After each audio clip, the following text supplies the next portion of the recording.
रायपुर की traffic police ने एक बड़ा एक्शन लिया है। शराब पीकर बुलेट चलाने पर 29,000 रुपए का जुर्माना लगाया गया है। साथ ही बुलेट में मॉडिफाई साइलेंसर भी लगा हुआ था। इस साइलेंसर से पटाखे की आवाज आती थी।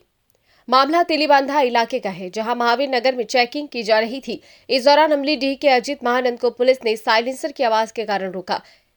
इस दौरान शराब पीने की भी जांच की गई और एल्कोमीटर में अल्कोहल पाया गया। यातायात पुलिस से मिली जानकारी के मुताबिक 21 सितंबर को तेलीबांधा ट्रैफिक इंचार्ज प्रमोद सिंह महावीर नगर चौक पर ड्यूटी कर रहे थे। इसी दौरान तेज रफ्तार बुलेट चलाते हुए अजित महानंद वहां पर पहुंचा। पुलिस ने उसे चेकिंग के लिए रोका। जब वाहन चालक से गाड़ी के कागजात और लाइसेंस मांगे तो वो कोई डॉक्यूमेंट्स नहीं दिखा पाया। बिना लाइसेंस के वाहन चलाना, नशे की हालत में वाहन चलाना, बिना बीमा के वाहन चलाना और मॉडिफाई साइलेंसर जैसे कई नियमों का उल्लंघन पाया गया, जिसके बाद चालक पर मोटरयान अधिनियम के तहत कुल 29,000 रुपए का जुर्माना लगाया।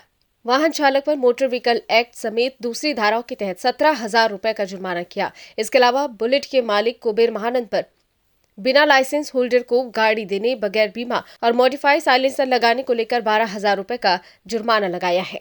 हमारे चैनल को सब्सक्राइब करें, लाइक करें और शेयर करें। साथ ही साथ बेल आइकॉन दबाना ना